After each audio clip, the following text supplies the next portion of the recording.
Assalamualaikum warahmatullahi wabarakatuh. Hello everyone, my name is Zahrani Dahlan. My name is Kais Eliasa Sabila. We are from Islamic State Senior High School, Kudus. Here we want to tell you about our research under the title The Effectiveness of Nanotechnology-Based and Hexane Fraction Moringa aloe vera extract has an antibacterial sanitary pad. Sanitary pads are one of the most important needs of women when menstruation occurs. More women in Indonesia use disposable sanitary pads because they are considered more practical and the more affordable price. The use of disposable pads has a negative impact on health. The various chemicals contained in disposable dressing can cause injury, irritation, and vaginal discharge.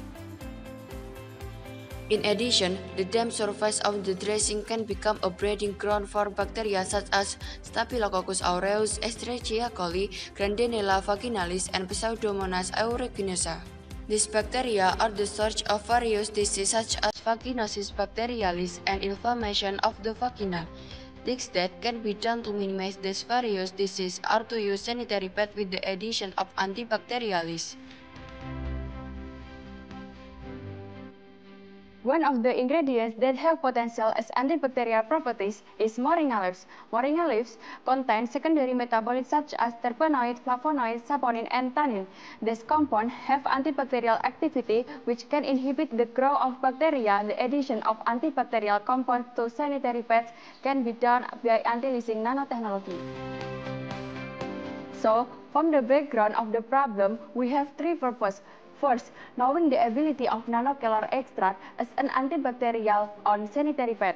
Second, applying nanokelor as an additive to sanitary pad. Third, knowing the content of nanokelor extract compound in sanitary pad.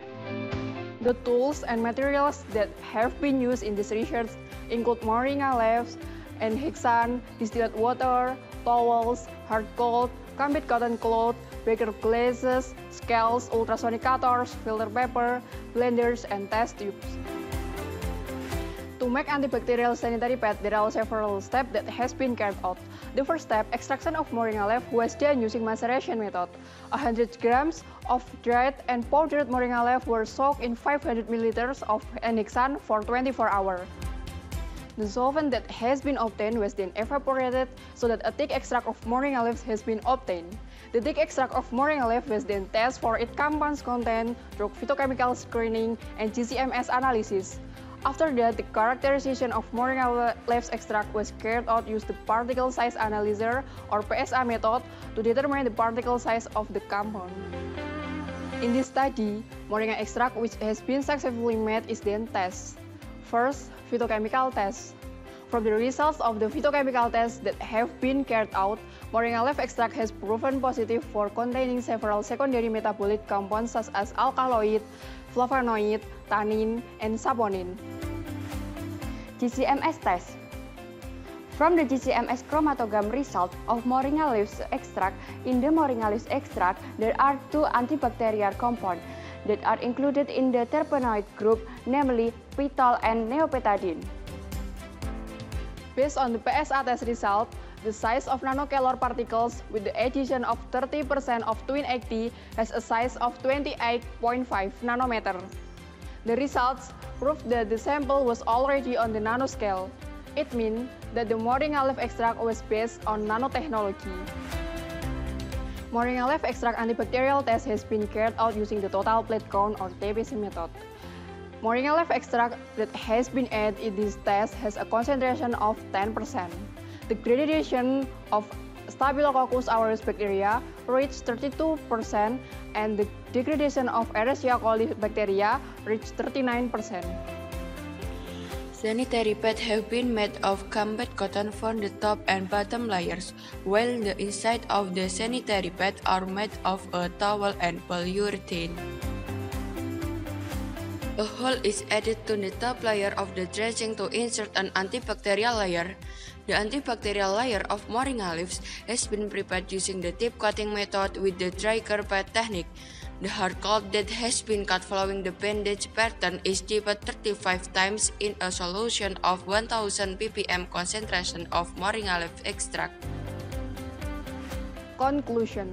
From the result of the research that has been done, moringa leaf extract is proven to contain antibacterial compounds such as phytol and neobetadine, as well as compounds that have biological activity as antimicrobial and antibacterial potential such as N-hexadionic acid and 9,12,50-octadecatriconic acid.